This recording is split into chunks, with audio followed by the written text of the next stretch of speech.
chapitre 1, verset 26, la Bible dit ceci. Puis Dieu dit, faisons l'homme à notre image, selon notre ressemblance, et qu'il domine sur les poissons de la mer, sur les oiseaux du ciel, sur le bétail, sur toute la terre, et sur tous les reptiles qui rampent sur la terre. Amen. Et la Bible nous a montré comment Dieu a créé le poisson, a créé les arbres, a créé la terre, a créé beaucoup de choses. Quand vous lisez dans Genèse, vous allez comprendre la création 1D. Et arrivé à l'homme, Dieu n'a pas dit. Dieu a façonné l'homme.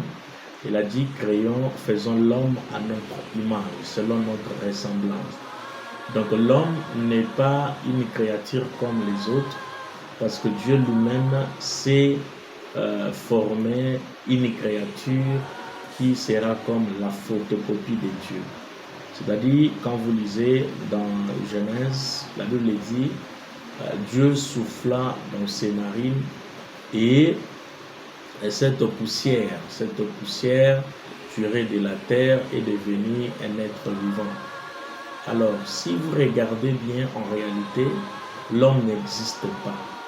Et depuis la chute d'Adam, qui est notre ancêtre, après avoir échoué, parce qu'il n'a pas obtempéré, il n'a pas suivi les règles que l'Éternel lui a données dans le jardin, l'homme a perdu même la photocopie que Dieu lui-même lui a donnée dans la création.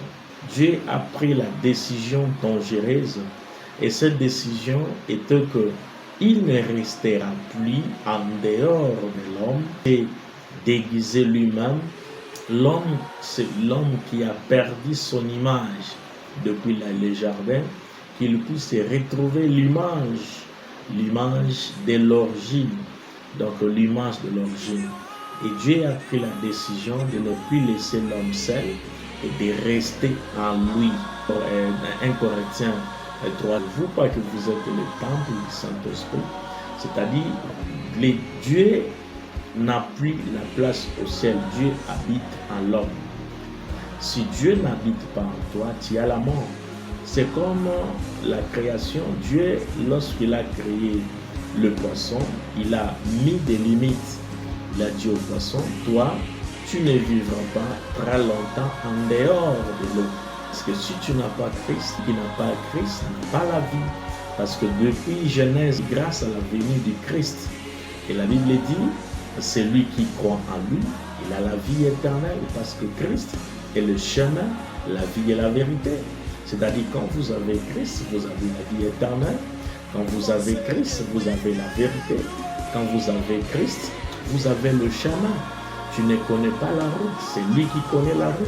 Parce que c'est lui la source de toutes les choses. Sans le souffle de Dieu, l'homme n'est qu'un animal. L'homme n'est qu'une créature sans identité. Et ce qui nous donne l'identité aujourd'hui en tant qu'humain, c'est la présence de Dieu dans nous. Et pour que Dieu vienne en vous, vous devez accepter Christ comme Seigneur et Sauveur. Et vous êtes sauvés et vous avez la vie éternelle. Écoutez, quelqu'un qui n'a pas Christ, c'est comme un téléphone 14, iPhone 14 Pro, je ne sais quoi, qui n'a pas la connexion Internet. C'est comme le téléphone, comme tout autre. Donc, celui qui donne l'importance, la qualité à l'homme, celui qui donne la valeur à l'être humain, s'appelle Christ. Celui qui n'a pas Christ n'a pas la valeur. Celui qui n'a pas Christ n'a pas la vie. Il n'y a que Christ qui donne la vie. Raison pour laquelle celui qui n'a pas Christ est géré sa vie, sa vie pirate comme il veut.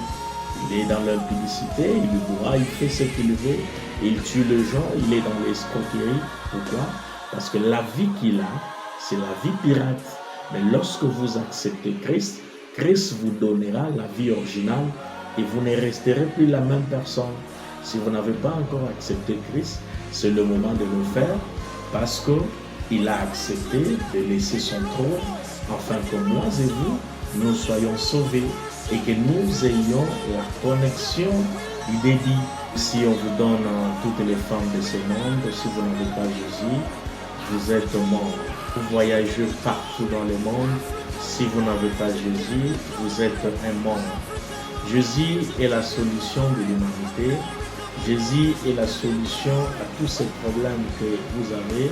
Et n'endurcissez pas ton cœur. Si cette parole te touche, que Dieu vous bénisse. Je voulais vous dire que vous ne pouvez pas désormais, n'acceptez pas de vivre une vie sans connexion. Une vie sans connexion à la source. La source de l'homme. L'homme n'aura pas la vie si Dieu n'est pas dans sa vie. Parce que Christ est la vie éternelle. Et si tu veux avoir une vie éternelle, tu dois accepter Christ comme Seigneur et Sauveur dans ta vie. Il y a aussi, après la mort physique, il y a encore une vie. Et dans cette vie, soit la mort éternelle, soit la vie éternelle. Aujourd'hui, je te présente une vie éternelle parce que Jésus-Christ est le même hier, aujourd'hui, éternellement. Même si tu as quoi? Si tu n'as pas Jésus, tu n'as rien. Tu es un pauvre. Tu es quelqu'un qui est condamné à mourir pour l'éternité. Ce n'est pas la richesse, les comptes à banque qui vont t'accompagner dans l'éternité. Mais si tu acceptes Christ aujourd'hui, Christ sera avec toi dans l'éternité et tu vas célébrer, tu vas chanter Hosanna dans l'éternité.